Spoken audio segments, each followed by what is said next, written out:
Bienvenidos a su programa de La Risa y la Memoria, y en esta ocasión tenemos la presencia de Carlos Hernández Estrada, que él es un psicólogo, un maestro en terapia familiar o en psicología clínica de la familia, como quieran, y un cuasi o doctor en estudios interdisciplinarios del cuerpo, con un trabajo sobre la familia. El tema que nos convoca hoy es la crisis de la familia. Sí. O la crisis en la familia, ¿no?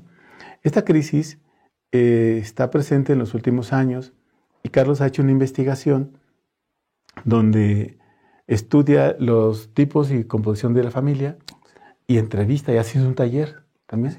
Hace un taller para este tema de la familia. Pero antes de eso, quisiéramos saber quién es Carlos, de dónde viene Carlos, por qué llega a ese tema.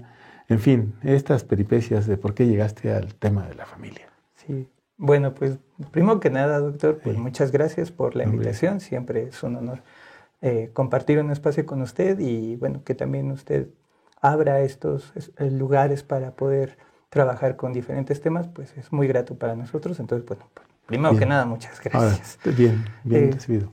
Bueno, y pues, ¿quién es Carlos? Bueno, pues soy oriundo del bello condado de Coacalco. Sí, del Estado de México. ¿Cómo es? La hermana República de Coacalco. La hermana República de Coacalco. Bueno, pues mi vida ha trascendido muy normal, podríamos decir.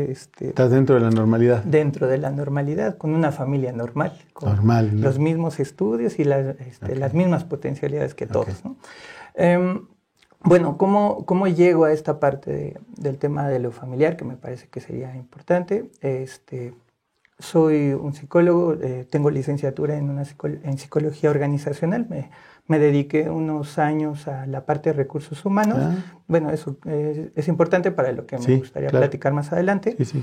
Después de ello me dedico a trabajar con la terapia familiar, de una necesidad que veo precisamente en la comunidad y en todo el trabajo. Y bueno, de ahí la parte del posgrado, trabajando con la investigación de lo familiar. ¿Cómo llego a esa parte en mi vida, que es a través de las etapas? Bueno, cuando empiezo a trabajar o empiezo a ver la parte de la licenciatura, veo lo importante que es el tema de lo familiar, pero es hasta que yo entro a la práctica laboral que me doy cuenta que todo el mundo habla de la familia. Y habla de la familia y habla de la importancia de la familia, pero lo curioso es que cuando se trabaja en familia hay otra cosa muy distinta, ¿no? Y yo decía, ¿por qué? Una cosa es la cosa teórica de la familia y otra cosa es la vivencia cotidiana de la familia. Pero lo significativo es que no encaja, ¿no? Ninguna y otra. Ninguna y otra. O sea, ¿son realidades que se cruzan? Exacto. ¿O son realidades que se dispersan? Es que pareciera que solamente se habla desde lo teórico, desde un escritorio. ¿El deber ser de la familia? Así es. Porque se cruza también con una moralidad que hay en una sociedad que ha dicho, esto tiene que ser el modelo de familia, pero parece que ese modelo no se ajusta a una realidad que un mexicano vive. Entonces... Perdón, Carlos. Sí. ¿No será que nos trajeron un modelo que no era de nosotros? Sí, por supuesto. ¿Sí? O sea, es un modelo, pensando yo en la colonia o pensando en la época de la industrialización, que sacaron de la familia al papá y a la mamá de la casa y en los años 70 y 80 y aparece la familia pequeña, vive mejor y todo eso. ¿No será que ese modelo no era el que teníamos para ser como país? Sí, y habría que ver cuál fue la intencionalidad de lo que nos trajo eso, porque había un modelo de familia, pero estaba basado en un propósito, en construir individuos que tuvieran un propósito, ¿no? Y bueno, lo vamos a decir de una vez. El propósito no tenía que ver con nutrir la vida de los individuos que vivían en familia, sino tenía una condición política, económica y además de estos valores judeocristianos que tenían que alimentar algo. Entonces, se va construyendo, no es un tema de 5, de 10 años, no, claro. Lleva mucho. Sí. Y así vivimos, ¿no? Esta particularidad de decir, los mexicanos somos así, así, así. Es una construcción que ha venido de muchos años. Y entonces, precisamente por eso, un día me pregunto, ¿por qué? ¿De dónde viene? Y algo que tuve que hacer, doctor, es aprender a ver a la familia, ¿no? Desde mi condición familiar, desde la familia que yo tenía, cuáles eran esos modelos precisamente que se adaptaban a mi núcleo familiar. Y ahí me tocó observar pues, que no solamente era una crisis que yo estaba viviendo en lo familiar, sino era una crisis que venía de una cultura que ha alimentado eso, porque sí tenemos una familia, pero el propósito de la familia no necesariamente está cuidando de esos individuos que después participan en una cultura mexicana, sino se va adaptando a esas condicionalidades y formamos ciertos individuos que están ahí, ¿no? Desde este hecho de cuando nace el niño, pues a qué equipo de fútbol le tiene que ir, ¿no? Sí, algunos se pueden llamar América, otros se pueden llamar Azul. No, pues ya falta que algunos le llamen las Chivas. Pues sí. Sí, y sí los hay. O sea, hay quienes se llaman América por el partido, por el equipo. Por el equipo. Y otros Azul por el equipo. Entonces, es una herencia, pero cuando decimos, bueno, a ver, ¿qué se está heredando? ¿Qué información se está compartiendo con los demás? Parece que ahí está una problemática y ahora sí dirían por ahí, y nadie hace nada, ¿no? Vamos repitiendo los mismos patrones y vamos repitiendo los mismos modelos familiares que aparentemente, o se pudiera pensar que ahora con estas nuevas formaciones familiares se están formando otros y se está reconceptualizando el tema familiar y son familias modernas, pero cuando nosotros las observamos decimos, tienen las mismas problemáticas que se tenían hace 20, 30 años. O sea, de moderno es el nombre. Nada más. Y el asunto legal puede ser lo novedoso. Así es. Pero la relación humana no cambió. Exacto. No se transformó la relación humana, sigue existiendo entre la violencia, entre el abandono, entre la pérdida del sentido de los proyectos de vida y la idea de repetir patrones, ¿no? Así es. Y eso es lo significativo entonces que me lleva a ver esta parte de lo familiar, porque a pesar de que ahora hay un nuevo discurso diciendo que las familias se tienen que reconceptualizar, se tienen que vivir diferente, existe una fragmentación social que está dividiendo a las familias. O sea, antes, hace 40, 30 años, teníamos familias que tenían un montón de chamacos, sí, ¿no? Tenían 6, 7, 8. 12, 11. Así es. Yo llegué a conocer familias de 18. De 18. 18 hijos, sí. Sí, es que... Y eso era algo natural para ellos. Bueno, sí, tendremos que ver también las crisis que vivían. Y bueno, también se decía en aquellos años, estamos hablando de los años 60, donde la población de México era baja.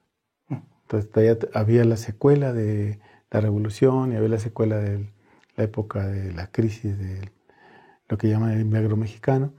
Entonces ahí había una condición donde hacían falta mexicanos, o sea, fuerza de trabajo, pues, hacía falta.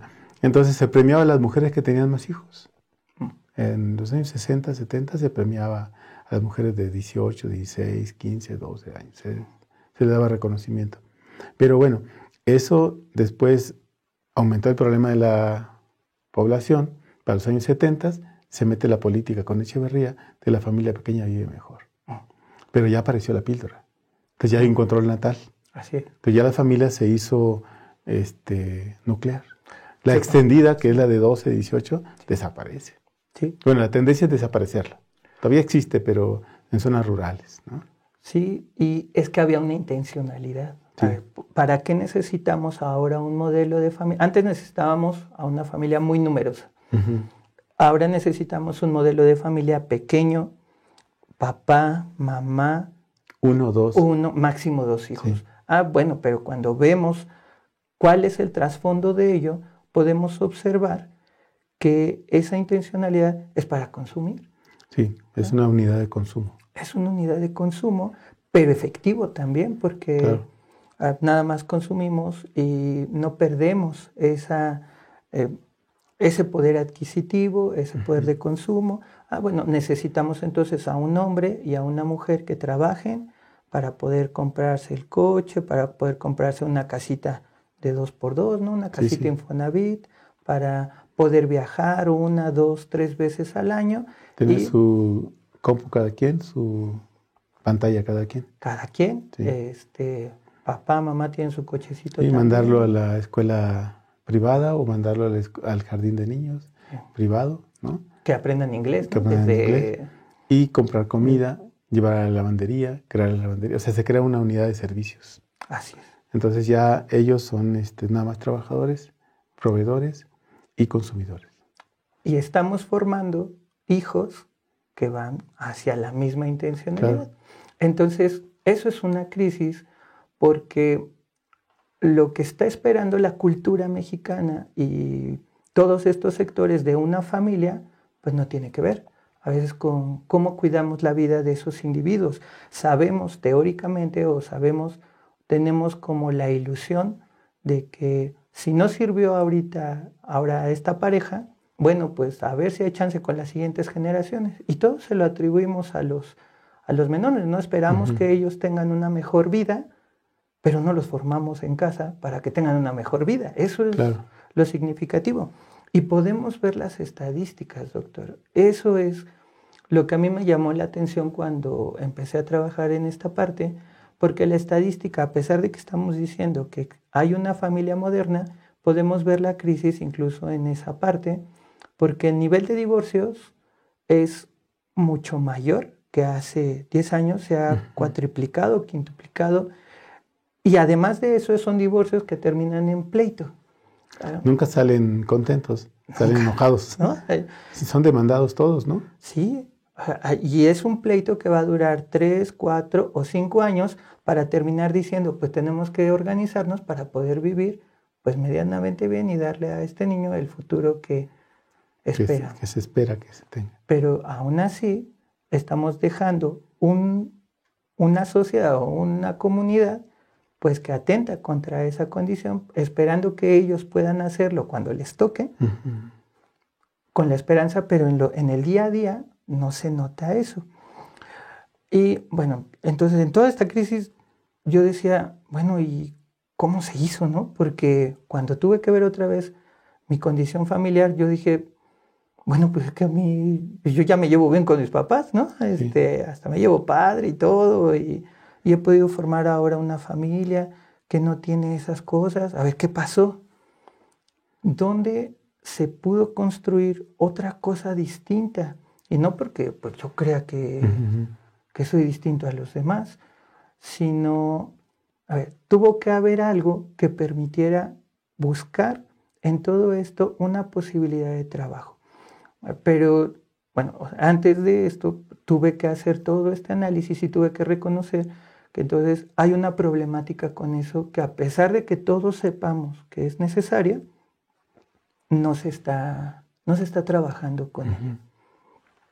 Ok, entonces ahí tenemos como identificada el proceso de la crisis. Sí. Pero hay algo que a mí me interesa mucho de eso, Carlos, que es las relaciones humanas al interior de la familia. O sea, cómo se lleva el hijo con la mamá, con el papá, cómo se llevan ellos, cómo se llevan con los tíos, los primos, los abuelos, ¿no? ¿Cómo es esta relación que, si lo vemos hoy, hay muchos divorcios, como bien dices. Pero entonces ahora resulta que ese divorcio te llevó a casarte con otra familia, con otra chica, ¿no? Que también tiene un hijo. Así es. Y él tiene un hijo. Entonces ya aquello se hizo como otra familia extendida de otro... Campechano. Sí, ¿no? Una cosa más complicada, porque ahora resulta que tiene que llevarlo acá, pero tiene que cuidar, el otro viene y cuida al otro, y así, ¿no? Entonces dice uno, son 4, como bien dicen los niños, algunos, dice, es que ahora tengo reyes en esta casa, en esta otra, y en la de mis abuelos. O sea, tiene 4 reyes. Sí. ¿No?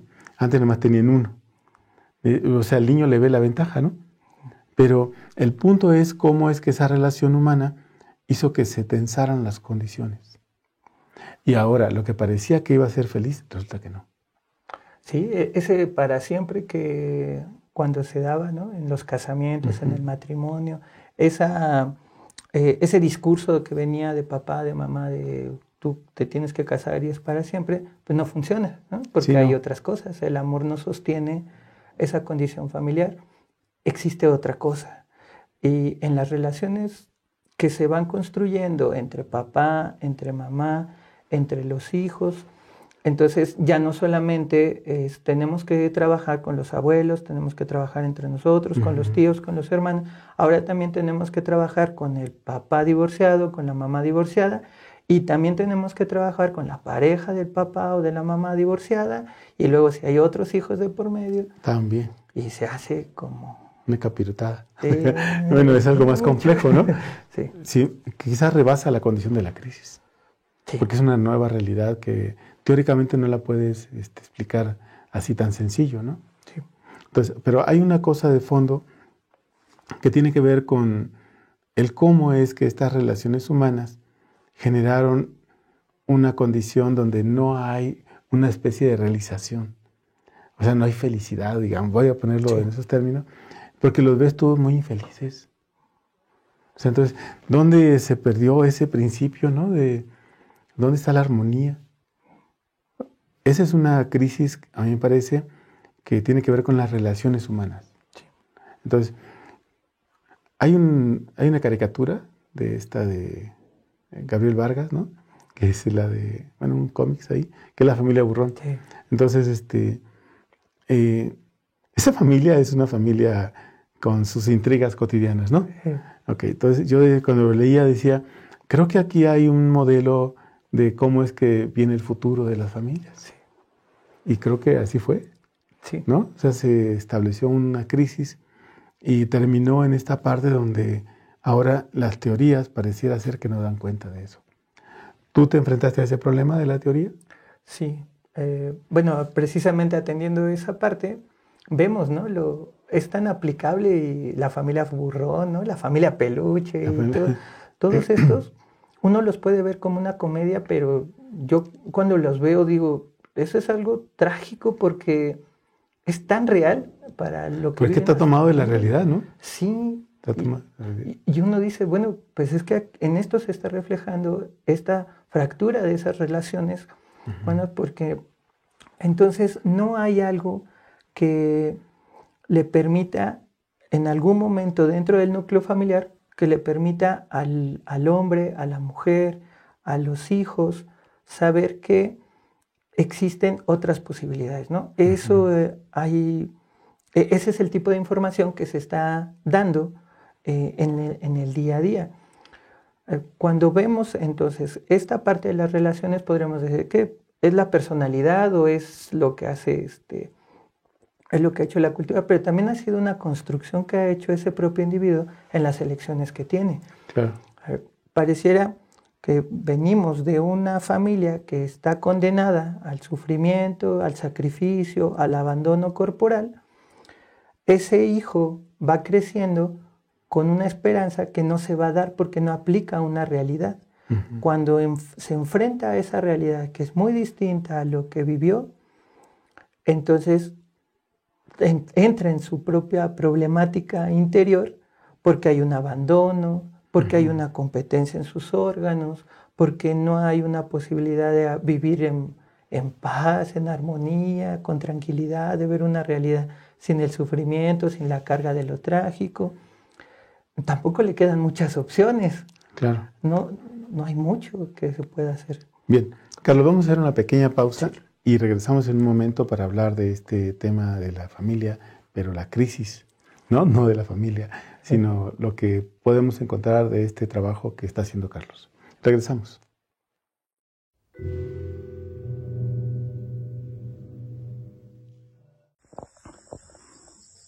Hola, buen día. Buenas tardes ya. Oigan, aquí estoy en la montaña y les voy a mostrar esta panorámica que es justo donde están las nubes. Incluso hay unos opilotes ahí flotando. Bueno, no flotando, volando.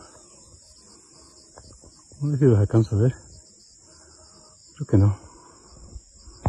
No se alcanza a apreciar.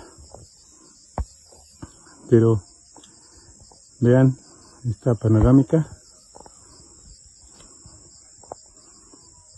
Allá vemos un caserío, que es el pueblo. Y aquí estamos justo en la montaña. Vean esta niebla. Y estamos justo aquí abajito de ella. Esta panorámica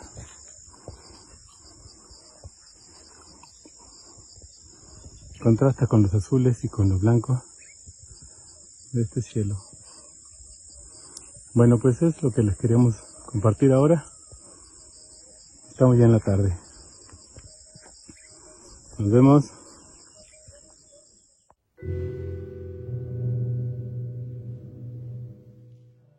Estamos de regreso en su programa de La Raíz y la Memoria con este tema de la familia y la crisis que vive la familia. Y Carlos es uno de los expertos ahora, aunque él diga que no. No es cierto, Carlos no ha dicho eso. Es uno de los autores que está trabajando este tema y ha encontrado cosas muy importantes. ¿Por qué no reflexionamos así en voz alta, Carlos, sobre el tema de la crisis de la familia, pero una crisis que impacta mucho, que es a los hijos, pero que deriva de la crisis de los padres, ¿no? Claro. O sea, porque quizás habría que decir que la familia se integra de papá, mamá e hijos.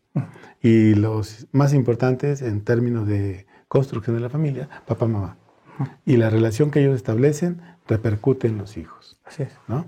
Sí. Entonces, ¿cómo explicamos esta crisis de los niños, de los hijos, de los adolescentes, pero que tiene relación con la sociedad, con la familia, con la crisis económica, con la crisis política, con la crisis de violencia, con todo, ¿no? Con todo.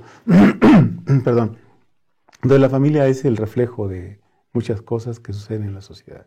Así es. Podríamos incluso decir que la familia es el reflejo de esa crisis. Exacto. Pensando en esa relación con los hijos, primero tendremos que ver, ¿no?, cómo se ha construido una mamá y un papá en esa sociedad. Para poder dar algo. Exactamente, ¿no? Porque también esto de los nacimientos de los hijos pareciera que es, pues así como salió, ¿no? Dios los mandó. Me casé y, ¿no? Y después se están quejando por una pareja que ellos mismos eligieron, ¿no? Sí. Pues, y uno dice, pues no te lo sacaste en rifa. Sí, sí. Ay, ¿qué pasó? Es que entonces, desde que esta pareja se junta, hay una condicionalidad. Nos juntamos porque no quedaba de otra, o porque estábamos muy enamorados y parece que el siguiente paso, pues solamente es aglomerarse, porque ya ni decir juntos, ¿no? Porque ni están juntos. Bueno, parece que es la única condición. Donde se casan, se juntan y no hay un proyecto, no hay vamos a cooperar, un compartir, tengo que hacer un trabajo personal, tengo que hacer un trabajo en comunidad, tengo que hacer un trabajo con mi pareja. Parece que solamente se va y se vive bajo lo que pase el día de mañana. Algo así como más pasional, podría ser, o más enceguecido por el asunto de los deseos. Así es. Son los deseos, porque a veces ni siquiera tiene que ver con el tema de la sexualidad, también a veces tiene que ver con el tema económico. Me junto con el otro para juntar nuestros puntos Infonavit y sacamos una casita. Sacamos la casita y ya la armamos y ya, pero no hay otra cosa más a fondo que se pueda hacer. Híjole. A ver, entonces, Carlos, entonces, ¿por qué se juntan nada más por los puntos? Nada más por los puntos. Y ya, ¿no? Es Híjole. Que pareciera que es muy irónico ese asunto, pero es así. No hay más. Híjole, y eso podría explicar que nada más consiguen la vivienda y luego se divorcian. O sea, y ya. Ya estuvo. Y a veces ni la consiguieron. Y a veces ni la consiguieron. O a veces sacarle una pensión al otro. Sí. ¿No? Porque a veces se embarazan, tienen el hijo y le piden una pensión para hasta los 20 años, ¿no? 18 años. Y ya. Y ya vivieron más o menos con una vida más estable, con un ingreso. pues que va a ser incómodo y va a haber sufrimiento después, Sí. ¿no? Pero bueno, eso es lo que diríamos en esa parte de la relación. Primero, ¿cómo se forma? ¿Cómo se está formando una familia? No hay, de esto que estábamos diciendo.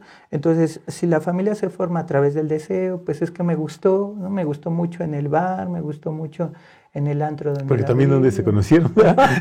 Exacto, Donde eso se en conocieron. la fiesta, ¿no? Sí. Nos vimos, echamos miradas y a los 20 minutos, ¿no? Ya nos estábamos besando y eso nos llevó, pues parece que un minuto, ¿no? De placer nos Sí, lleva sí. 20 años de sufrimiento. Sí. Entonces, desde esa formación tendríamos que analizar cómo es que los individuos entonces eligen a sus parejas, Entonces quiere decir que no había ningún proyecto ni siquiera de pareja. ni siquiera de pareja. ¿Sí? Y por eso muchos de los que vienen jóvenes dicen, pues es que todo me cayó de sorpresa. ¿Sí? Todo me cayó así de imprevisto. Sí. Pero entonces eso significa que el efecto que viene con el hijo no es bueno.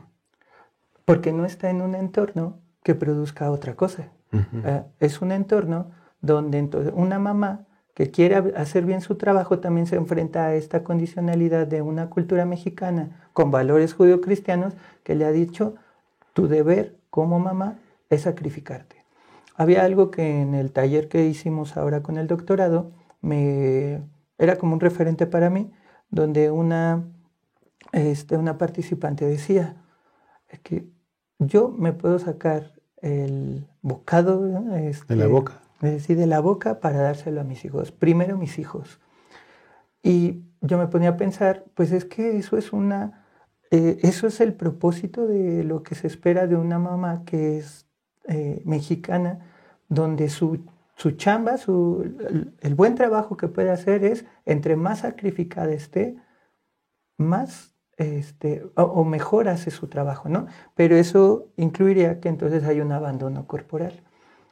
Hay estos valores morales que se tienen de la familia mexicana. Es una idea de sacrificio. Así es. Muy absurda, digamos. Bueno, yo la vería desde afuera, Sí, ahora de por la supuesto. distancia. Digo, es muy absurda, porque se muere ella y ¿quién atiende a los chiquillos? Sí. ¿No? No hay otra posibilidad. Se va al DIF o se va a otro lugar o se va con los abuelos o con el otro lado y la vida no la llevan bien.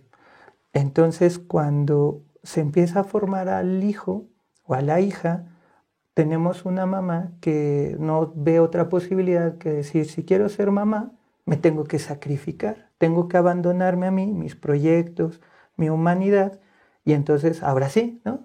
Yo estoy viviendo para los hijos y mientras esté viviendo para la familia, estoy haciendo bien mi trabajo, ¿no? Y tenemos esa cultura que les va a aplaudir porque están haciendo bien su trabajo, ¿no? Eso sería en el caso de esa mujer. En el caso del hombre, tenemos a un hombre que se espera que haga su trabajo de ser solamente proveedor. Y buen proveedor, no se vale que entregue 500 pesos a la semana. Ahí ya, no, tiene que ser un buen proveedor. Sí, tiene que ser un buen proveedor. Ahora, ese proveedor y esa mujer que sacrifica, no es un buen cóctel, ¿no? No. Entonces deriva en que el hijo se perdió. Y ya no estamos hablando, Doc, de 20, 25 años. Hemos visto chavitos de 10, 11, 13 años que ya tienen problemas depresivos, que tienen tendencias al suicidio. Sí. Dicen, tengo ansiedad. Pues claro, cuando vemos también el trabajo de los padres para formar un entorno distinto, también hay esa escasez. Papá, mamá son alcohólicos, un alcoholismo crónico, un papá que nada más se dedica a los videojuegos, ¿no? Y toda esta parte del consumo. Y entonces ese entorno que se va a crear es un entorno donde parece que ese niño no tiene muchas posibilidades, pero es que tampoco papá y mamá tienen. Y otra vez, ¿no? Y decimos, bueno, y entonces, ¿cuál es el futuro que va a tener este hijo? Pues probablemente va a tener también su propia crisis a una temprana edad y con esa crisis a los 20, 25, 30 años se va a juntar con otra mujer o con otro hombre o va a vivir solo que va a tener de todos modos una crisis. Lo que va formando en la relación es una problemática que no solamente provino de este momento, sino es una problemática que ha venido. Ya tiene historia, ¿no? Ya tiene una historia. Entonces, quiere decir que la gran mayoría de estos, ahora sí, para entenderlo más explícito, esta es la crisis de la familia. Así es. La familia está en crisis.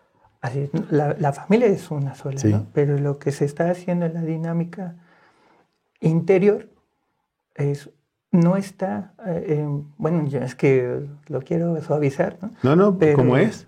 Está atentando contra la vida de los integrantes de la familia. Así es, sí. ¿no? Porque entonces cuando vemos eso, si tenemos muchos casos de esos, Doc, se atenta tal cual, ya no estamos hablando metafóricamente. He tenido pacientes que en sus relatos de problemas familiares, la mujer ha tenido que sacar el cuchillo para defender su vida porque el otro también en su alcoholismo, en su borrachera, estaba pegándole.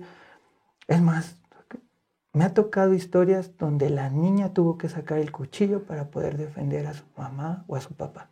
Uh-huh. Entonces, a eso decimos. O sea, se está atentando contra la vida en un núcleo familiar, claro, donde se esperaría que fuera cultivar a la familia. Exactamente. O sea, es más, que la vida floreciera. Así es. Y aquí la vida se opaca, se acaba, sí, se trata de extinguir. Sí. Entonces, vivir con miedo, vivir con la angustia de que llega aquel y me puede matar. Sí. O que el hijo dice, y ahora que venga mi papá, ¿qué hago? ¿Lo golpeo? Bueno, acabo de tener yo aquí una paciente que llegó el señor y la quiso matar, pero llegó drogado. Y bueno y sano, como decimos, sí, es un amor, ¿no? Pero llegó drogado y la quiso matar, el hijo tuvo que defenderla. Y lo golpeó al papá y entonces la señora se sale de la casa. Digo, no, pues te hizo bien. Dijo, pero ¿y mis hijos? Digo, pues tráigase. Dijo, no quisieron. Digo, están allá cuidando a su papá. Entonces dije, bueno, es una crisis donde ya se desintegró todo. Sí. Que ya no va a volver. Y hay un miedo, así es, una ansiedad, una tristeza profunda, hay una soledad, bueno, una desolación. No, y los hijos van a decir, pues ¿y para qué? ¿A dónde? ¿Para esto? Sí es terrible, no hay opciones. Sí, y bueno, o sea, y también hablando del tema de los hijos, entonces tenemos ahora un discurso que también dice, te tienes que separar de la familia pero para salvar un poco tu humanidad. Sí, y puedes ver si es que los puedes ayudar. Y ya después, ¿no? Es decir, eres la oveja negra que se tiene que separar, que tiene que romper memoria, etc. Eso es un trabajo, pero queda hasta un punto, porque después ese niño que ahora ya es adolescente, entonces se enfrenta a una carencia que también tienen otros y tiene pocos recursos. Así es. Aquí hablaríamos, ¿no? No encuentra recursos, entonces llegan las drogas, llegan una información que viene solo del consumo, pues llegan nuevas tendencias y nuevos modelos sociales y pues no encuentro, ¿no? Y encuentro una ruta y nos vamos dando cuenta que este individuo pues también se está adaptando a estas condiciones y se vuelve también vulnerable para eso, ¿no? Tenemos a estos adolescentes, adultos, que ya tienen un problema crónico, que tienen una inflamación en un órgano. Tenemos lo que me llama la atención es estos adolescentes o adultos jóvenes que dijeron, yo no voy a pasar por eso mismo que yo viví en mi familia, pero en 5, 7 años volvieron a lo mismo. Bueno, es que una cosa es el deseo, ¿no? Y otra cosa es que no tienen ningún trabajo. No tienen tampoco ninguna posibilidad de que alguien les dé un trabajo, una guía, ¿no? En esos términos. Claro, lo más afortunado puede ser que vayan a terapia y puedan decírseles por aquí, ¿no? Sí. Pero son pocos, porque también la terapia tiene sus niveles de estrato. Pues ya casi ahora para juntarse, ¿no?, con alguien, sí, un certificado de terapia. Sí, porque a mí me sorprende mucho que, bueno, me dio mucha risa que una pareja de novios fue a terapia. Sí, yo digo, ¿cómo? ¿Y van a terapia? Y digo, ¿cómo van a terapia? Sí, dijo, porque es violenta o es violento, o es celoso o es celosa, tienen otros problemas. Y van a terapia. Dije, todavía no, entonces esto no va a funcionar. Se supone que era cosa amorosa, ¿no? Y era así happy, pero no. ¿no? O sea, quiere decir que entonces que la descomposición está todavía más abajo. Sí. Hay una descomposición más abajo. Sí, así es. Viendo a estas nuevas, a estos nuevos chavitos que se están juntando, tienen como en el razonamiento que tienen que identificar, ¿no? Las banderas rojas, lo tóxico de esto.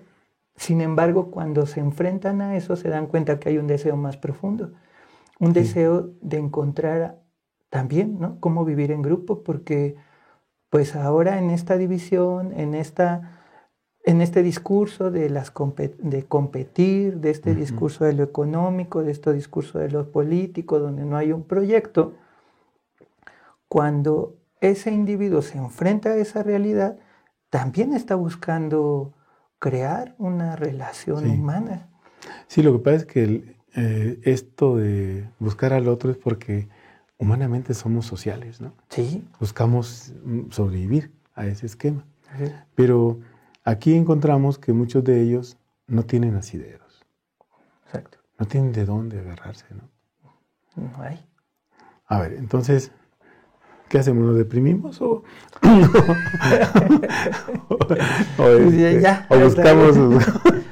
buscamos soluciones o propuestas, ¿no? La gran mayoría de los jóvenes están en crisis. Y creo que nosotros también, ¿no? Los adultos también estamos en crisis porque estamos viendo que aquello no va para bien. Así. Entonces, la formación de grupos de autoayuda prosperaron, ¿no? Empezaron. Pero son grupos que luego no van al punto de la individualidad, ni al proceso de salud, sino que van a que tolérense, perdónense, ¿no? Articúlense y sigan adelante. Hasta ahí. Marchen, ¿no? Sí. Y hay retiros de los religiosos que duran 2 días, 3 días, y hay otros de otro tipo también. Y algunos funcionan, otros no, pero tiene que ver mucho con el asunto de la individualidad. Entonces, ¿tú cómo encontraste en el taller este tema de la individualidad? O sea, ¿sí es un problema muy serio que habría que trabajar expresamente con ellos o es algo que se puede solucionar colectivamente? Pues, de inicio, cuando empezamos a ver esto y tuvimos que estructurarlo, hubo algo que identifiqué con el trabajo. Cuando llegaron los participantes, yo quería hablar de la familia y trabajar en grupo, pero me di cuenta que lo primero no era trabajar en grupo. Era individual. Era trabajar en lo individual, porque entonces había que resignificar la idea de cómo se tiene que vivir en familia, porque se esperaba que todos trabajáramos en conjunto, pero después, conforme fuimos pasando, nos dábamos cuenta de ese sacrificio, de ese abandono corporal, nos damos cuenta de cómo no existe un proyecto, de cómo esta memoria que vengo cargando de mi familia sí tiene una implicación, y además yo traigo una necesidad de que mi vida también florezca y que estos principios que traigo al interior nuevamente puedan surgir. Entonces, con todo eso, decimos, bueno, pues ¿cómo tenemos que trabajar? Porque no nos podemos tampoco quedar en la tragedia. Sí, ¿no? No podemos decir, entonces ahora cada quien váyase solo a su casa y vamos a formarlo desde el soledad. Pues tenemos un principio de vida que el principio es vamos a cooperar.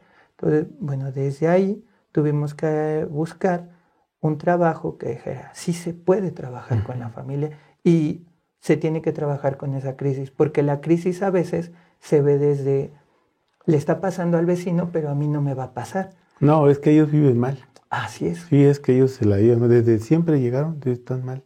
O sea, ay, qué familia, ¿no? Y sales y te metes con tu familia y empiezas a regañar a alguien, ¿no?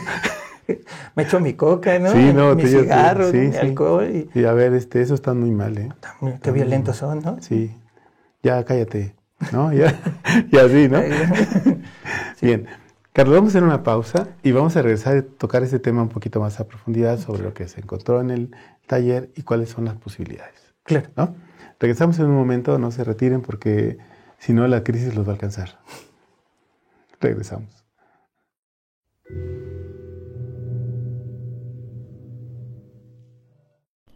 Doctor, una pregunta. ¿Cómo puedo vencer mi crisis familiar?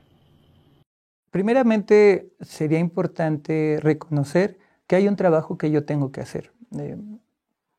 No solo tengo que adjudicarlo a un padre, a una madre, a un hermano, un abuelo, quien sea mi núcleo familiar. Es importante aprender a mirarme y mirarme con transparencia para reconocer qué se ha formado en mí, qué he construido a lo largo de mi historia y entonces ahora sí poder descubrir que hay otra cosa que yo puedo darles a mis integrantes, a mis vecinos, a la comunidad en donde vivo. Cuando he podido lograr ir a ese interior, entonces mis relaciones humanas pueden ser más cálidas porque yo lo he formado adentro, damos lo que hemos construido a nuestro interior. Cuando lo puedo formar, entonces pueden existir otras cosas, pueden existir otras formas de convivencia, otras formas de vincularme, otras formas de ser más amoroso con mi familia y después puedo descubrir que no solamente lo puedo hacer con mi familia, también lo puedo hacer en mi trabajo, también lo puedo hacer con los vecinos, también puedo construir un proyecto comunal, puedo hacer un proyecto tan grande que puede nutrir incluso la vida de los seres humanos o en toda la diversidad de lo vivo. Eso nos puede permitir también descubrir que vivir en familia puede abrir un diálogo espiritual. En nosotros podemos contactar con el espíritu colectivo, podemos encontrar ese asidero en ese grupo que pueda nutrir mi proyecto y que no solamente sea de convivencia, sino que pueda aportar para este presente y para las generaciones que siguen. Ese trabajo puede ser para muchas generaciones. Bueno, depende de la elección que tenga ese sujeto para poder, hasta dónde quiere llegar, pero puede nacer desde esta condición de lo familiar.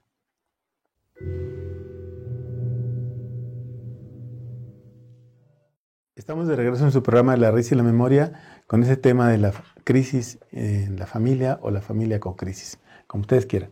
Como se pueda untar, ¿no? O se pueda tomar. Sí, pero la crisis que tenemos no es de ahora. Quizás la primera crisis que tenemos de la familia, Carlos, tú lo sabes, quizás mejor que yo, este asunto de que la Primera y la Segunda Guerra Mundial acabó con muchos soldados en Europa. Y los países desde Inglaterra, Francia, Alemania, en fin, todos y otros países europeos, lo que hicieron fue, perdieron muchos soldados, muchos ciudadanos. Y entonces lo que hicieron fue recibir gente o a la mujer que tuviera un hijo le pagaban todo, desde el nacimiento hasta el doctorado, porque no tenían familia. La gente ya no quiso tener hijos porque se los mataban. Sí. Entonces, esa crisis a nosotros nos llega de otra manera. Nosotros no tenemos guerra. La guerra que teníamos en Chiapas, con palitos y con resorteras, pues no repercutió. Pero sí tenemos la otra crisis que vino de Estados Unidos para establecer el control natal de los países de América Latina. Y ese control natal de América Latina permitió entonces que hubiera una reducción de la familia. Los nacimientos se redujeron drásticamente, pero afortunadamente no escucharon los mexicanos, ¿no? O sea, son unos conejos, se sigue reproduciendo y no tenemos por ejemplo, en las zonas urbanas, rurales, la familia se sigue reproduciendo, Sí. ¿no? Pero en las zonas urbanas, las céntricas, ya no. Entonces ya tenemos familias compuestas, familias del mismo sexo, las familias nucleares que siguen prosperando y los índices de natalidad bajaron en esos lugares, pero no son alarmantes todavía, porque mexicanos hay todavía para aventar, para exportar a Estados Unidos, ¿no? Entonces sí hay todavía. Entonces, ¿cómo entendemos ahora esta crisis? Tú en tu investigación, este es todo un preámbulo para entrar a tu investigación, y decir entonces cómo es que las formas de formas y alternativas que tenemos, cuáles son las que tú alcanzas a visualizar. Ya vimos que hay una crisis, no hay muchas opciones, ya los niños no saben ni qué onda, ¿no? Y claro, habrá sus honrosas excepciones, ¿no? Habrá gente que sí está trabajando, que sí tiene unos hijos chidos y va avanzando, ¿no? Así es. Y tienen valores, y tienen... Sí hay gente, o sea, tampoco es así, hay que desgarrarse las vestiduras, ¿no? Sí hay gente que trabaja y que se compromete, ¿no? Así es. Pero son los menos, queremos que sean más, Así es. ¿no? Sí. Ok. Bueno, me parece importante recalcar que aquí no estaríamos definiendo que necesariamente las familias tienen que ser hombre, mujer, no por eso, o sea, no nos vamos a meter en esa discusión, sino qué es lo que se construye dentro de cualquier tipo de familia, ¿no? Porque me parece importante entonces decir, bueno, a ver, ahorita la discusión tendría que ser cómo lo vamos construyendo al interior, porque eso tendría que ser lo familiar. Cuando hablamos de lo familiar, hablamos de esta adherencia a lo que me es familiar o lo que me es cálido.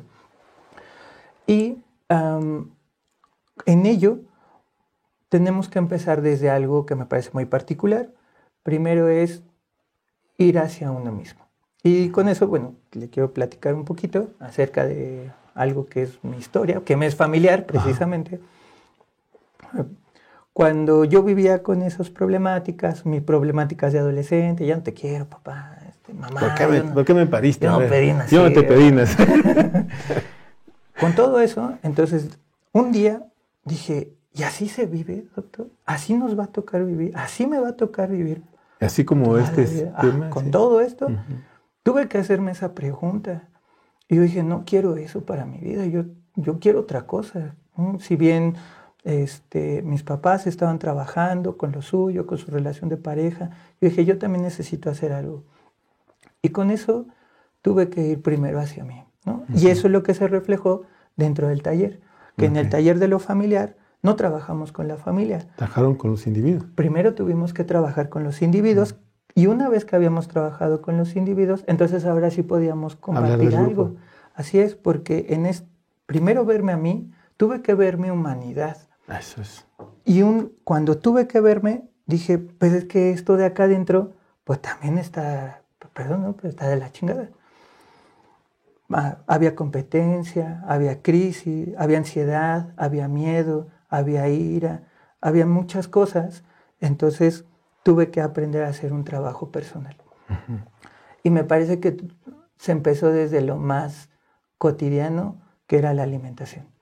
Comer bien. Comer bien, porque eso tenía un referente en la memoria de mi familia, en la memoria de un mexicano, ¿no? Que los sábados, por ejemplo, se come carnitas con Coca-Cola.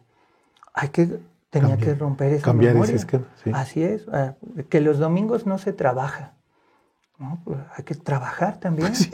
¿No? No hay otra. Híjole, hoy es domingo, estamos trabajando. Estamos chambeando. Chambeando. Así es. Tuve que empezar desde ahí. Mis papás dicen que se cena solamente con pan de dulce. Bueno, hay que cambiar la memoria, que cuesta mucho trabajo. Claro. Doctor, ¿no? Es una adicción. Sí. O sea, el sabor es una cosa adictiva. Así es. Y quitar el azúcar y el pan no es tan fácil. Es más, la leche tampoco, que tiene una proteína grasosa que te hace adictivo. Así es. Y no te beneficia. Y desde ahí se tuvo que empezar. A tener que observar cuáles eran las emociones que dominaban y que estaban inflamando un órgano. Pues me di cuenta que había mucha ansiedad en mi vida, pues tenía que resolverlo. Y no le correspondía a papá, no le correspondía a mamá. A ti. A mí me correspondía. Entonces tuve que hacer un trabajo para un día reconocer que mi papá y mi mamá pues habían hecho lo que les había tocado. Bueno, pues ¿saben qué? Muchas gracias de corazón. Lo que hicieron es perfecto. Y de ahora en adelante, a mí me toca construir con lo que ustedes hicieron. Entonces, tuve que aprender a cooperar, tuve que aprender a compartir, decía al principio que quería hablar de lo laboral, porque en recursos humanos me di cuenta que también eso vivían, la división, la competencia. Cambiar eso era importante, había que cooperar. Si los otros estaban diciendo que no había posibilidad de cooperar, entonces yo tenía que abrir esa condición para hacerlo distinto, cambiar una memoria también de eso. Pero entonces mi primer trabajo fue ir hacia mí, encontrar todo eso para que ahora sí pudiera resolverlo al interior, hacer un proyecto, construir mi proyecto de vida, trabajar conmigo mismo, ser amable conmigo, vivir en armonía conmigo mismo. Oye, abrazarte un día, ¿no? Así es. Sí. Es que no sí. lo hacen. ¿No? Sí, no lo hacemos. No lo hacemos. A ver, tomen nota. Tomen nota, un abrazo. De tarea, ¿no? Sí, de tarea. Sí, es que nada cuesta decir, oye, me agrado, ¿no? Sí. Oye, pues he trabajado y me siento chido, me siento bien. Me disculpo. Así es, y tengo derecho a comer esto que me va a nutrir. Así, es un acto de amor, podría ser alimentarse bien. Y entonces, a partir de esa individualidad, entonces, cuando empiezo a ver que eso me empezaba a sentir mejor conmigo mismo, la ansiedad ya no dominaba en mi vida, ya no me sentía tan inflamado, incluso a veces hasta decía, pues así se siente sentirse bien. Es que nunca te habías sentido bien. Así es. Es que esa es la otra cosa, hay gente que nunca se ha sentido bien. Toda su vida está enferma. Así es. Toda su vida tiene un dolor. Sí. Entonces yo me decía cuando también enfrenté ese conflicto, decir, bueno, ¿cómo se debe de sentirse bien? O sea, ¿qué es sentirse bien? Sí. Y sentir que puedes sentir amor, porque esa es la otra parte. Sí. Un amor hacia ti, hacia los otros y hacia la humanidad. Sí, es algo más complejo. Entonces, entraste a ese nivel y luego... Una vez que entonces trabajé esto, bueno, lo platico porque cuando hicimos el taller, precisamente tuve que ir a mi memoria. Y en esa memoria dije, a ver, ¿cómo lo construí para poder ahora construirlo ahora ya como sistematizado y todo esto? Entonces, no estoy hablando de 1 mes, 2 meses, no. 5 años. No. Cuando me doy cuenta de eso, de repente observo que ya me llevaba bien con mis papás. Ya no había problema, o sea, habían conflictos cotidianos, pero... Lo que deben de ser en términos de que no todo va a ser como tú digas, ni él como ellos digan, sino que siempre hay que negociar. Así es. Porque esa es la vida también. Así, y había posibilidades hasta de decirles, no mamá, no papá, es que esto es mi vida también, y yo tengo que hacer mi proyecto. Hijo, pero es que nos gusta verte. Pues sí, mamá, yo también a veces quiero estar con ustedes, pero también mi proyecto me gusta. Bueno, cuando tenga espacio, bueno, nos podemos ver. Y nos veíamos ya con amabilidad, con cariño, con amor. Y te esperamos, sí, dicen los papás, ¿no? Te esperamos. Sí, porque también ellos en su trabajo, porque ellos tuvieron también que hacer su propio trabajo personal y de pareja, entonces nos veíamos como un grupo que podía vivir bien, ¿no? O podría vivir distinto y en armonía. Sí, sin conflicto. Sin conflicto. Y bueno, en ese sentido, hay algo que después, o sea, eso, digamos, sería como la primera tarea que podríamos dejar. Uno tiene que aprender a reconocerse y tener que ver sin la carga moral y sin la carga del deseo, cómo está la familia y cómo está esto. Una vez que hacemos eso, entonces decimos, tenemos que hacer un trabajo personal. Nada más quisiera puntualizar que cuando te refieres que sin ninguna carga moral, estamos hablando de no adjetivar y no buscar un culpable. Así es. Sí, ¿no? O sea, ahí no hay que decir, es que por culpa de, a mí me pasó. Por culpa de, yo soy así. No, asumir tu responsabilidad. Así es, lo que te corresponde. Así es. Y en esto precisamente es decir, lo que hizo papá y mamá, pues es lo que les alcanzaba. O es lo que tenían. O es lo que tenían y lo hicieron bien. Incluso cuando yo observaba eso de mí, tuve como muchos conflictos con papá, con mamá, reproche, etc.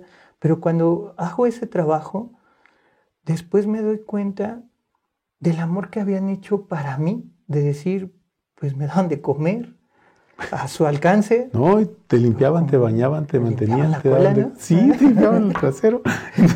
¿Cómo negar eso? Sí, y un día pude sentir, Doc, cómo mi papá estaba, cuando yo era pequeño, lo sentí, no sé cómo explicar esto, pero pude sentir a mi papá viéndome, así sintiendo mucha esperanza de mí, yo chiquito, y sentir su calidez del abrazo y un beso. No sé cómo explicarlo, pero lo pude sentir. Entonces, mi forma de relacionarme con ellos cambió. Pues sí, es que descubriste que te querían. Así es. Porque la otra es que siempre estás en el invento de que no te quieren. Sí. Y lo que pasa es que sí te quieren, pero tienen su estilo. O sea, y eso es lo que uno tiene que comprender. Pues, ¿cómo es eso que quieres siempre que lleguen y te digan, hola, ¿cómo estás? Y no, dicen, pues, ¿por qué no me hacen a mí así? Pues sí, pero esos son los amigos, son los papás de tu amigo. Claro. Ellos así lo hacen, contigo no es así. ¿Ya llegaste, cabrón? Sí. Ah, bien, ahí está la comida, si quieres come. ¿Ya? Es todo. Así es. Pero eso es un acto amoroso, pero de otra manera. Claro. Sí, ¿no? Así es. Ya si les quieres despedir otra cosa, entonces diles, abrázame. Oigan, no se repriman. Díganle, abrázame, jefe. ¿No? Abrázame, jefa. O yo los voy y los O abrazo. yo voy y los abrazo. ¿Qué quieres, cabrón? Va a decir, ¿no? ¿Qué traes? Y tú dices, traigo más que afecto para ti. Órale. Paz, y ya, ¿no? Y probablemente el otro va a ser, sí, la chingada, ¿no? Sí, sí. Pero es que ese es mi trabajo. Claro. Y Sí. yo también diría, eso también es vencer un deseo que a veces yo tengo. Así es. Pero de lo que te está hablando, Doc, es, no quedo en el otro, quedo en mi trabajo y en encontrar eso primero para mí. Porque, a ver, ¿por qué estoy pidiendo eso? Es que seguramente tengo una carencia de no encontrarlo en mí. Pido un afecto que no va a venir del otro porque probablemente yo no lo he encontrado para mí. Y bueno, podríamos hacer ese de inicio, ¿no? Sería ese trabajo de ir primero hacia nosotros y entender que tenemos que hacer un trabajo. Ya no bastaría solo con decir hay que ir al interior, sino decir hay que ir y hay que trabajar con lo que encontramos. Sí, no, que vas y dices, qué padre, y luego te regresas, ¿no? Y ya no, hay un movimiento. Sí. Debe haber un movimiento interno. Y una vez que eso se ha podido construir, lo que quería también mencionar con todo esto que hemos hablado es hay que entender que el otro es un ser humano también. Uh-huh. Papá y mamá, antes de ser un padre y una madre, es un ser humano. Y también tuvieron sus crisis. También. Y tuvieron sus reclamos con sus papás y con todo el asunto. Y también no le sabían a la chamba de ser papás y tuvieron que aprenderlo. Incluso también podríamos decir, el papá y la mamá también tendrían que reconocer que el hijo, antes de ser el hijo, es un ser humano. Uh-huh. Y es un ser humano que tiene que abrir otra condición en su vida. Entonces, eso puede abrir otra forma de trabajar y otra forma de integrarse a la familia, porque ya no solamente estoy buscando estar en familia porque se siente chido, se siente cálido. ¿Cómo es el calor de hogar? Así es, sino que puede existir otra condición más profunda. Se puede crear. Así es. Se puede crear una relación diferente donde tú puedas crecer de otra manera y no de las ordinarias que nos han dicho. Sí. Y no bajar sobre la tragedia, trabajar sobre la tragedia y la desgracia y la fatalidad como formas de vinculación. Exacto. Porque solamente cuando es desgracia nos juntamos. Y ya. Y ya nos pasa la desgracia, ya nos separamos. Sí. No hay que juntarnos por solo placer de juntarnos. Así es. Y el gusto de que nos queremos. Y a veces no nada más nos vamos a juntar para la fiesta, para alcoholizarnos, que en la borrachera, ¿no? Ya están peleando por los terrenos de la abuela. Sí, como debe de ser. Puede ser otra condición. Así es. Y bueno, me parece que estamos, estoy haciendo muy breve. No, está bien. En esa otra forma sería encontrar la humanidad que tiene con quien estoy viviendo. Uh-huh. Y una vez que he podido hacer eso, vendría otra tercera cosa, que bueno, sería, ¿qué elegimos? Uh-huh. La elección me parece que en este principio es muy importante para nosotros los seres humanos. ¿Qué estamos eligiendo de lo que estamos encontrando? Yo, entonces, puedo verme a mí, pero tengo una elección en mi vida. Uh-huh. La elección de hacer o no hacer.